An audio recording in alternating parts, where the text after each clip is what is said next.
Following in his father's footsteps, Frank Gore Jr. has worked hard to build a promising football career. However, unlike his father, who was selected in the 3rd round of the NFL draft and went on to have a Hall of Fame-worthy career, Frank Gore Jr.'s path has been much different. I know he's still fresh out of college, but some of the challenges that he's faced have led some to question whether he could live up to his father's legacy. So what went wrong for Gore Jr. and what are his next steps? To answer this, we need to go back in time. Born and raised in Miami, Florida, Gore Jr. was introduced to football from a young age. It's no surprise that his father's success and presence in the NFL naturally led him into the sport. Imagine growing up hanging out with other NFL players like Patrick Willis, Andrew Luck, and Michael Crabtree. It's gotta be pretty crazy to know that your father played for 5 teams in 16 seasons in the NFL. Even more of a reason to believe that Frank Gore Jr. was going to be something special as he got older. As he grew up, he developed into a great athlete, which was no surprise. He even stated that growing up with a father in the NFL, there were many times where he was training like a pro athlete,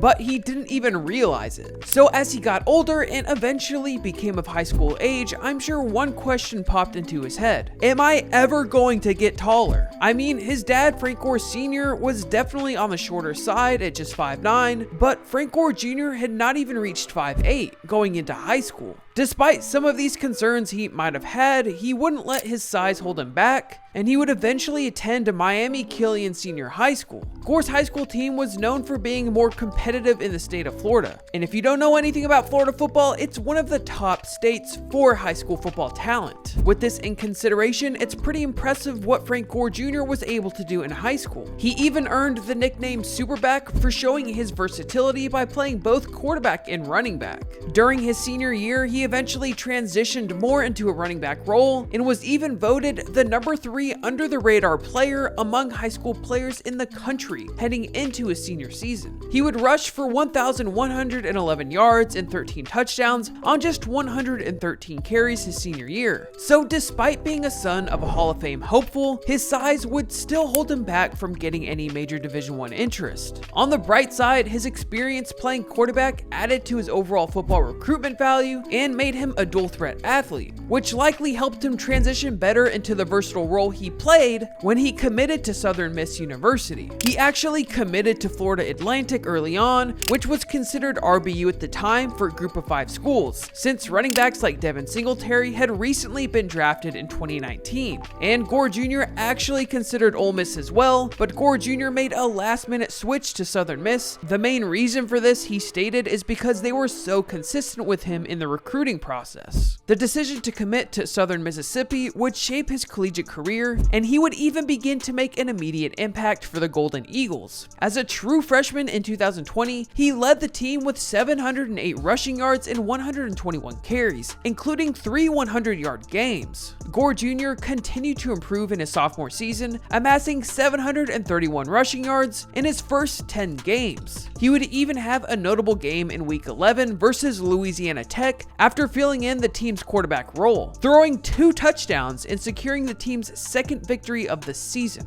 But one of his most remarkable performances came in the 2022 Lending Tree Bowl, where he rushed for 328 yards, setting an FBS bowl game record. His 3 touchdown performance, including a passing touchdown, led Southern Miss to victory that game, cementing his place in school history. By the end of his collegiate career, Gore Jr. had accumulated over 4,000 rushing yards and 26 touchdowns, adding 692 receiving yards and 4 receiving touchdowns to his resume. And despite his dual threat ability as both a runner and a passer, Frank Gore Jr. faced concerns from NFL scouts about his size and speed. His 40-yard dash was a 4.69, which further raised some doubts, even though he had been highly productive on the field. He was also listed at just 5'8", 200 pounds. This would be considered undersized for a typical NFL running back. However, there have been plenty of smaller running backs to succeed in the NFL, like Darren Sproles, Austin Eckler, Tariq Cohen, and Maurice Jones-Drew, who have thrived in the NFL despite being under 5'9". In most cases, smaller running backs compensate their size with other attributes, such as speed, agility, and pass-catching ability out of the backfield. While this isn't always the case, these traits are often expected of undersized running backs in a pro-style offense. Unfortunately, this wasn't all NFL scouts had concerns about. about. Evaluators expressed concern over Frank Gore Jr.'s lack of burst and breakaway speed, which they believe could have limited his potential to be a top-tier running back.